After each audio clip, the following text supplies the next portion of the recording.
जय श्री राधे श्याम। आप सभी का आपके अपने चैनल धार्मिक स्टोरीज में हार्दिक स्वागत है। प्रिय भक्तों, माता लक्ष्मी कहती है, घर की यह 5 चीज़ें कभी दूसरों को नहीं देना चाहिए।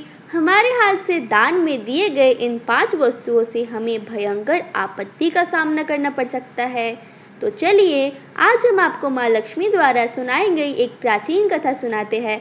इस कथा के माध्यम से आपको पता चल जाएगा कि एक स्त्री को अपने घर की वह कौन सी चीज़ है जो दूसरों को नहीं देना चाहिए।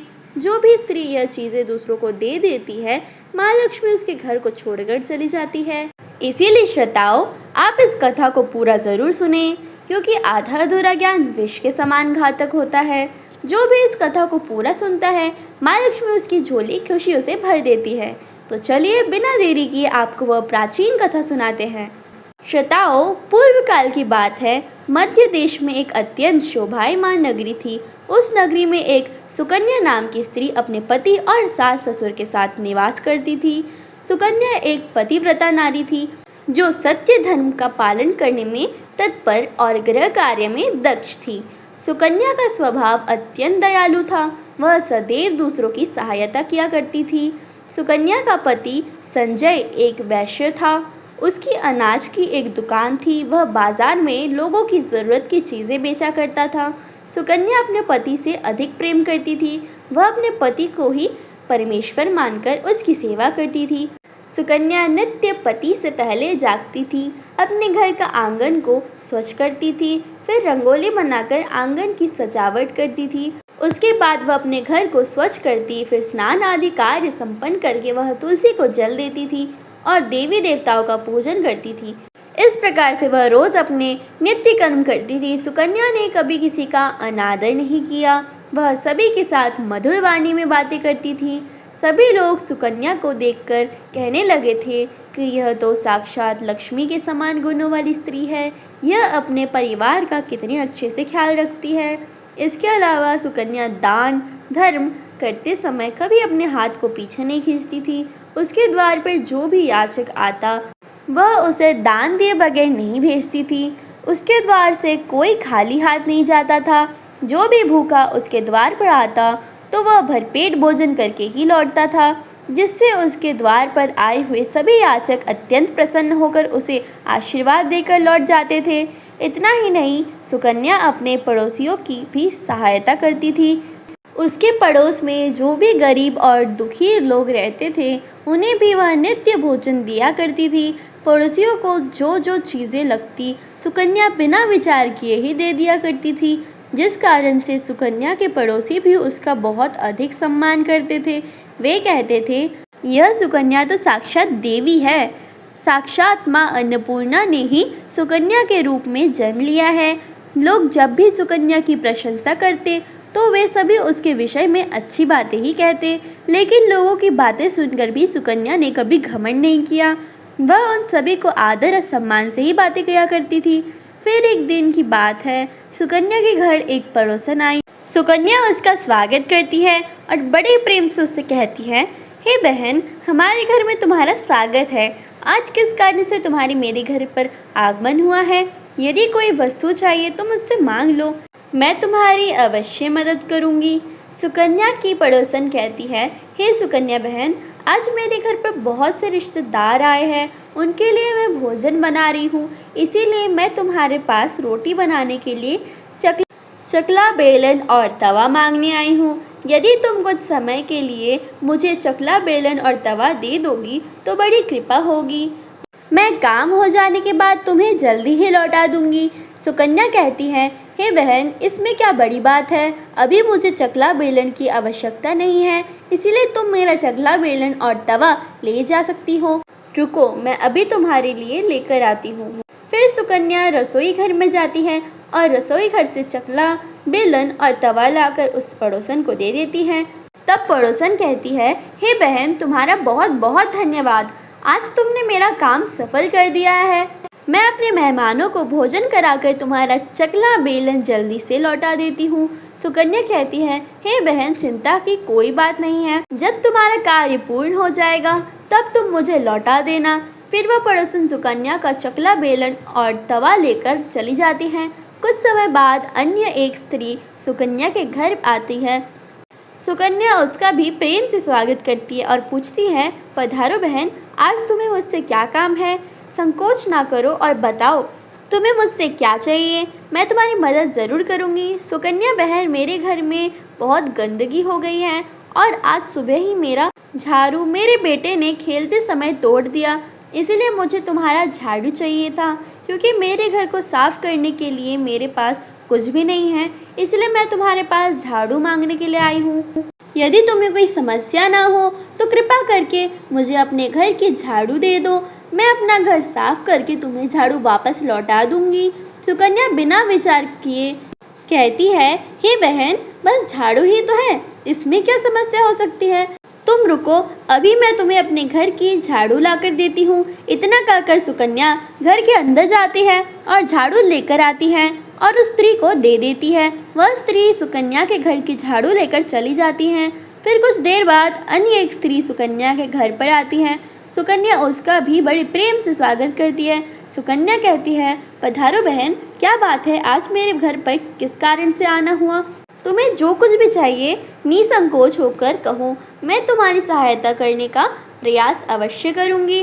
तब वह स्त्री कहती है, हे सुकन्या बहन, तुम बड़ी दयालु हो, मैंने तुम्हारे बारे में बहुत सुना है और तुम सभी की मदद करती रहती हो, इसीलिए मैं तुम्हारे पास एक छोटी सी मदद मांगने के लिए आई हूँ।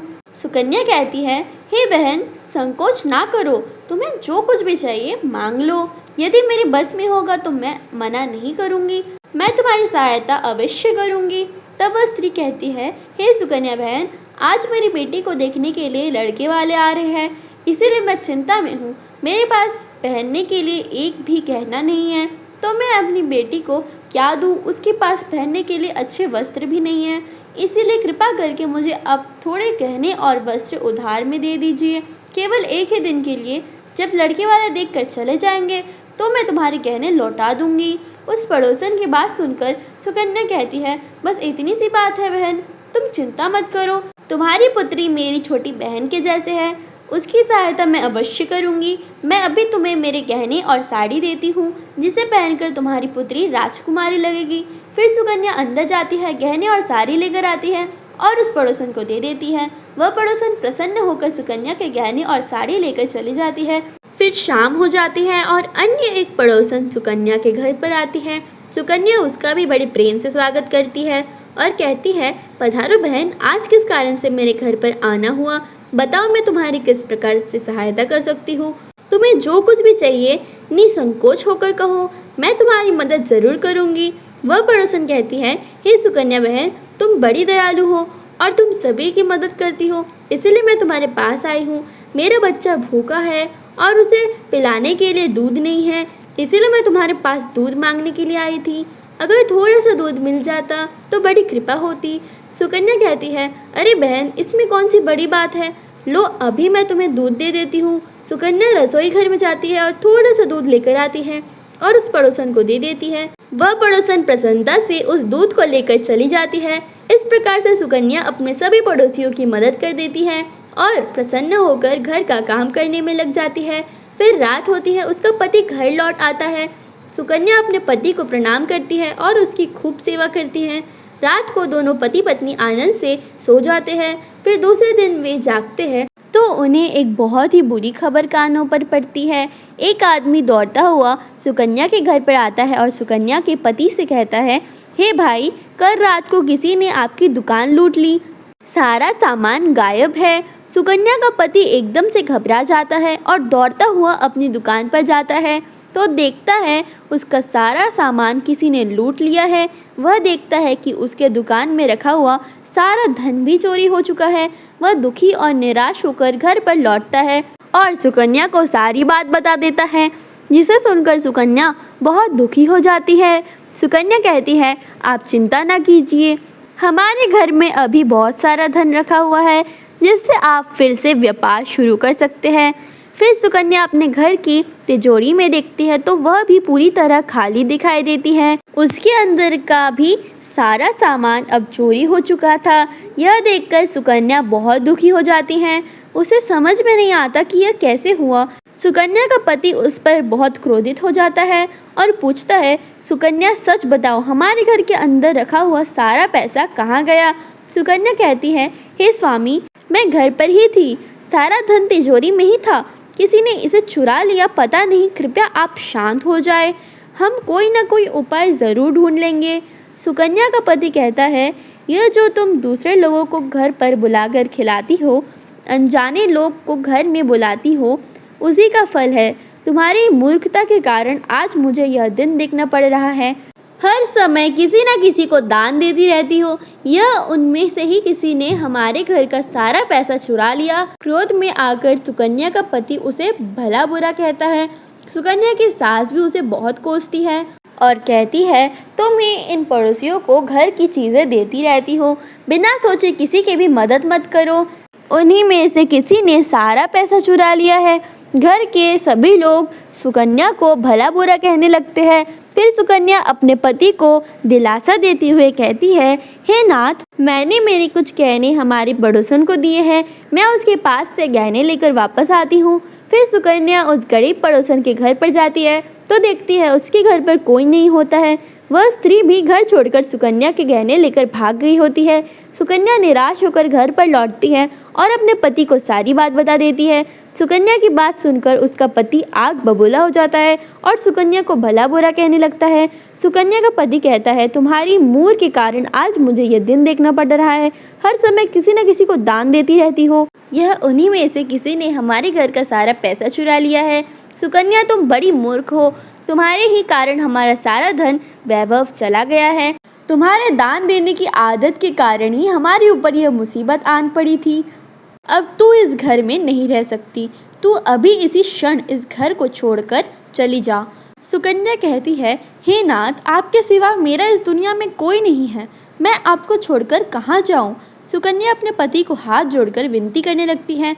पति उसकी एक नहीं सुनता और उसे अपने घर से धक्के मारकर निकाल देता है और कहता है, अब तू इस घर से चली जा, कभी मेरे घर लौटकर मत आना। सुकन्या अपने पति को हाथ जोड़कर विनती करती है, हे स्वामी, ऐसा ना कहिए, मैंने कोई अपराध नहीं किया है, आपके बगैर मैं जीवित नहीं रह सकती, मुझ दासी को आप घर से मत निकालिए। लेकिन सुकन्या का पति उसकी एक नहीं सुनता और उसे अपने घर से धक्के मारकर निकाल देता है और कहता है, अब तो इस घर से चले जा और लौट कर मत आना, चाहे तो किसी नदी में कूदकर अपनी जान दे दे, लेकिन अब तो इस घर में मेरे साथ नहीं रह सकती। फिर सुकन्या दुखी होकर रोते हुए अपने पति के घर को छोड़कर चली जाती है। चलते चलते सुकन्या माता लक्ष्मी के मंदिर में जाती है और माँ लक्ष्मी से प्रार्थना करते हुए कहती है, हे माँ, मैंने ऐसा कौन सा पाप किया है जो मेरी ऐसी दशा हुई है। हे माँ लक्ष्मी, मैं तो नित्य आपकी पूजा करती थी, फिर भी आपने मेरा घर क्यों छोड़ा? कृपया मुझे बताओ माँ, मैंने ऐसा कौन सा अपराध किया जो आप मुझसे रूठ गई हो। फिर सुकन्या वहीं पर बैठकर सोचने लगती है, यदि मेरे पति मेरा स्वीकार नहीं करेंगे तो मैं जीवित रहकर क्या करूंगी?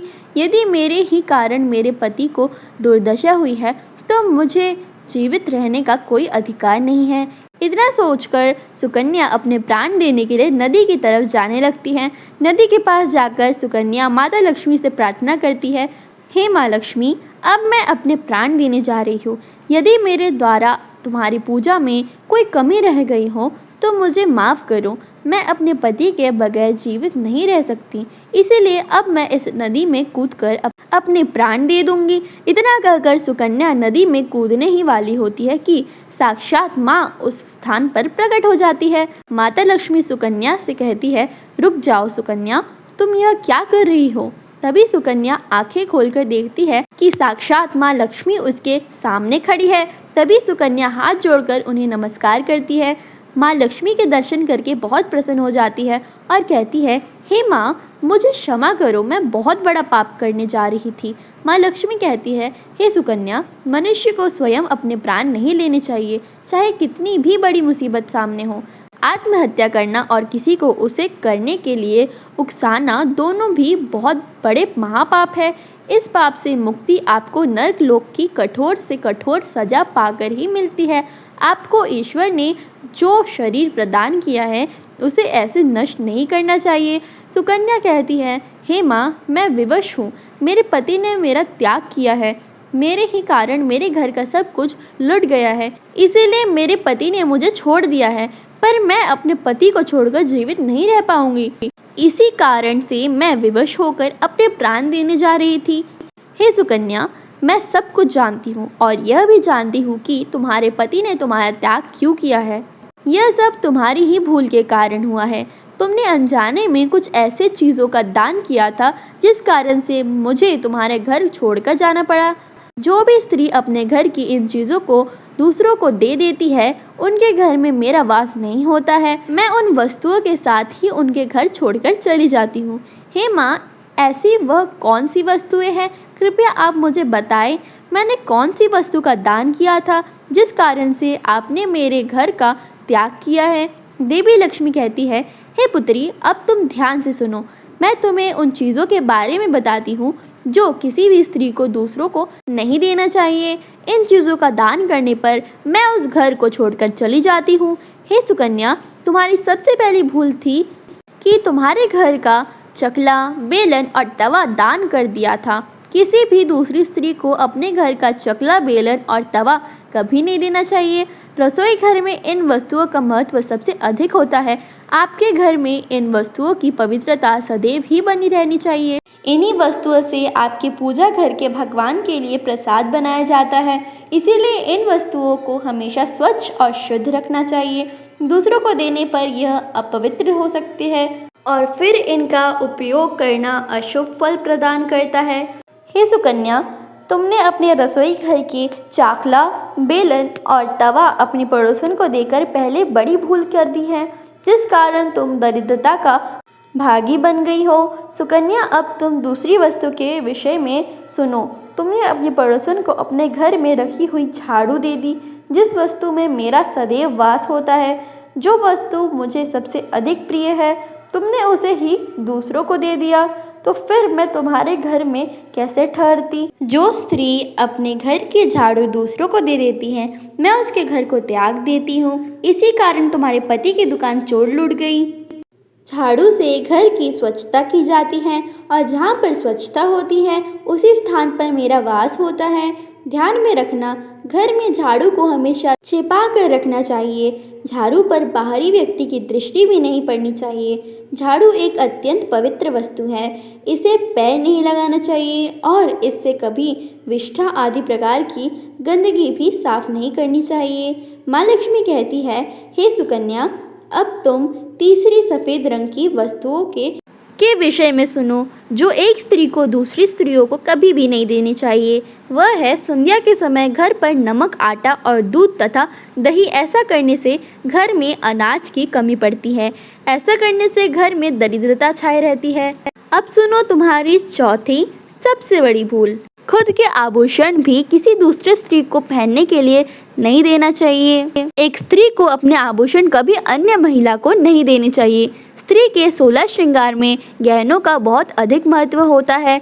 एक विवाहित स्त्री को अपने आभूषण कभी अन्य स्त्री को पहनने के लिए नहीं देने चाहिए। जो स्त्री अपने आभूषण अन्य स्त्रियों को देती है, उस स्त्री के घर में हमेशा पति पत्नी में कलेश बना रहता है। मेरी नाराज़गी के कारण ही तुम्हारे पड़ोसन तुम्हारे गहने लेकर दूसरे गांव चली गई है। सुकन्या, अब मैं तुम्हें पांचवी तथा तुम्हारी अंतिम भूल के बारे में बताती हूँ। वह है दूसरे दिन सुबह सुबह तुमने दूध का दान किया था। दूध बेचना अलग बात है और दूध का दान करना अलग बात है। ऐसे में तुमने सुबह सुबह दान देकर अपने ऊपर बड़ी मुसीबत ओढ़ ली। इसी के कारण तुम्हारे घर के तिजोरी में रखे गहने चोरी हो गए। मनुष्य को सही चीज़ों का दान करना पुण्यवान बनाता है, पर कुछ ऐसी वस्तुएं हैं जिसे हमें भूलकर भी दान में नहीं देना चाहिए। ऐसी वस्तुएं दान करने से जीवन में अशुभ काल शुरू होता है। तुमने भी सारी गलत चीज़ों का दान करके मेरी वक्र दृष्टि का अनुभव किया। सुकन्या कहती है, हे माँ लक्ष्मी, मुझसे बड़ी भूल हो गई है। मैं इन बातों से अनजान थी। कृपया मुझे क्षमा करो और अब मुझे प्रायश्चित करने का उपाय बताओ। देवी लक्ष्मी कहती है, हे सुकन्या, तुमने प्रायश्चित पहले ही कर लिया है। जो दुख तुम्हें भुगतना पड़ा वही तुम्हारी सजा थी। अब मैं तुम्हें तुम्हारे अच्छे कर्मों के कारण माफ़ कर देती हूँ, इसीलिए अब तुम अपने घर पर लौट जाओ। मैं तुम्हें तुम्हारा संपूर्ण वैभव और धन संपत्ति तुम्हें लौटा देती हूँ। इतना कहकर माँ लक्ष्मी उस स्थान से अंतर ध्यान हो जाती है। फिर सुकन्या अभी माँ लक्ष्मी को धन्यवाद करती है और उस स्थान से घर की तरफ चलने लगती है। तभी उसका पति ढूंढते हुए उसी की तरफ आ रहा होता है। वह सुकन्या के पास आकर उससे क्षमा मांगता है और कहता है, हे सुकन्या, मुझे माफ़ करो, मैंने तुम्हें बहुत भला बुरा कहा था। तुम तो साक्षात देवी के समान हो। माँ लक्ष्मी की कृपा से हमें अपना सारा धन वैभव वापस मिल गया है। जिन लोगों ने हमारा धन लूटा था उन सभी ने हमारा धन हमें लौटा दिया और तुम्हारा नाम लेते हुए क्षमा मांगा। यह सुनकर सुकन्या बहुत प्रसन्न होती है और अपने पति के साथ घर पर लौट जाती है। माँ लक्ष्मी की कृपा से सुकन्या के घर में फिर से सुख समृद्धि आती है और इसके बाद से सुकन्या ने अपने घर की यह 4 चीज़ें कभी दूसरों को नहीं दी। तो श्रोताओं, उम्मीद है आपको यह कथा पसंद आई होगी। वीडियो को लाइक ज़रूर करें और कमेंट में जय माँ लक्ष्मी ज़रूर लिखें। साथ ही ऐसे और कथाओं के लिए चैनल को सब्सक्राइब कर लीजिए। आप सभी का धन्यवाद। जय श्री राधे श्याम।